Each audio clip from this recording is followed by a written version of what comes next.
अरे जग्गा सिंह, जग्गा सिंह, सामने जो गांव में है ना, बिखुरी गांव में, उस गांव के पास में 2 एकड़ जमीन है। उस जमीन को हमने गिरफ्त की। उस स्टाम्प को सदाबास्ते के लिए लिखवाना है। वहां के जो भी है, जैसे भी करना है, हमें डरा धमका करके इस स्टाम्प पर साइन करा करके ये जमीन अपने नाम पे कराना है। ठीक है बॉस? जी बॉस। चलो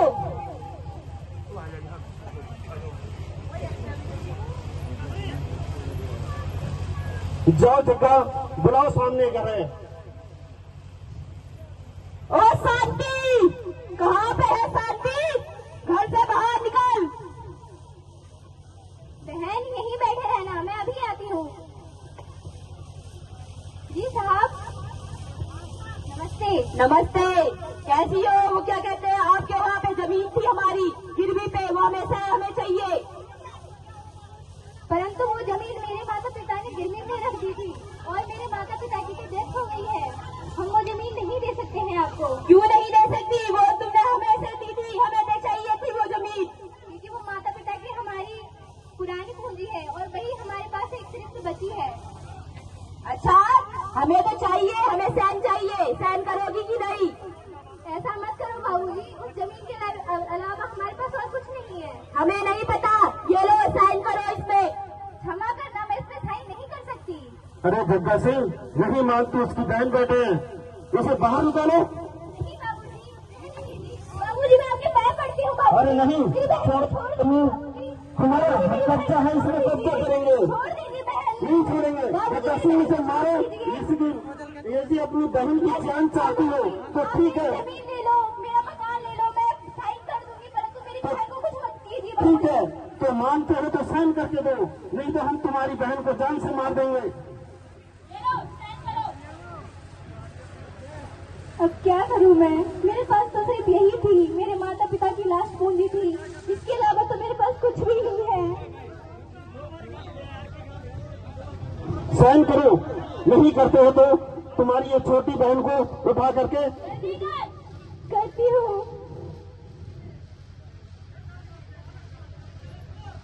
ये लो ठीक है, बाबूजी। जग्गा ले चलो इसे। ठीक है, यदि कोई प्रक्रिया तुमने आगे बढ़ाई तो समझ लो तुम्हारी जो सामने नदी है, कैलाश नदी, उसमें काट कर तुम्हारी बहन को फेंक देंगे। ठीक है? अब क्या करेंगे बहन, हमारे पास तो कुछ भी नहीं है। कहाँ जाएंगे दीदी? अब हमारे पास सिर्फ वही जमीन बची थी जो गिरवी दे रखी थी। अब हम उनको क्या जवाब देंगे? अरे बहन, क्यों परेशान होती हो? क्यों रो रही हो बहन? क्या हुआ? अरे दीदी, हमारा तो नसीब ही खराब है। मेरे माता पिता तो चल बसे हैं, मेरे पास एक ही जमीन थी और कुछ नहीं था उसके अलावा, वो भी हमसे छीन चुकी गई है। अरे बहन, तो चिंता क्यों करती हो? आपको पता नहीं है कि जिला सेवा प्राधिकरण हमारे यहाँ खुला हुआ है ना रुद्रपुर में? तो आप अगर वहाँ जाके अपनी अपील करेंगे, अपनी शिकायत दर्ज कराएंगे तो आपको वहाँ न्याय मिलेगा। वहाँ के बहुत सख्त कानून है। अगर आप जिला विधिक सेवा प्राधिकरण में जाकर अपनी शिकायत दर्ज कराएंगे तो आपको न्याय मिलेगा। आपकी जो भी परेशानी है आप वहाँ जाकर अपनी मांग रखिए। परंतु हमारी कोई नहीं सुनता है। उन्होंने तो हमें मारने की धमकी दी रखी है। आप वहाँ जाकर आप उनको बताएंगे सारी चीजें कि हमारी जान लेने की भी धमकी दी है, तो वो आपको सुरक्षा भी प्रदान करेंगे। यदि ऐसा हुआ कि हम वहाँ गए और बाद में उसके पश्चात हमारी जान ले ली जाएगी तो हम क्या करेंगे? वो आपकी सुरक्षा करने का पूरा वादा करेंगे। मेरे पास मेरी बहन के अलावा और कोई नहीं है। आइए, मैं आपको लेकर चलती हूँ। आपकी जो भी परेशानी है ना, वो आप सभी हल करेंगे वो आपके। धन्यवाद दीदी। आइए, ये अधिकारी बैठे हुए हैं, आपकी जो भी परेशानी है आप उनसे कह सकते हैं। नमस्कार अधिकारी जी।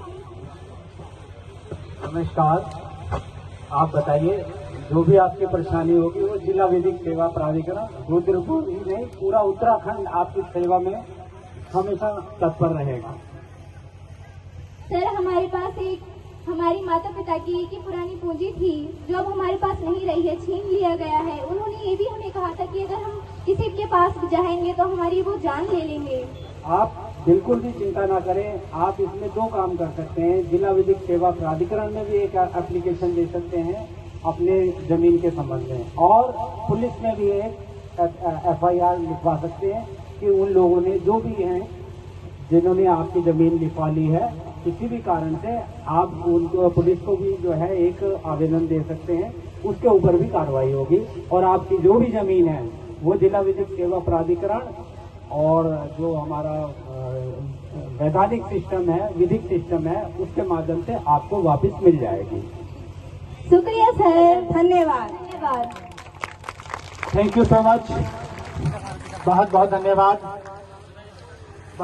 बहुत जल्द हमारे बीच में आज के कार्यक्रम के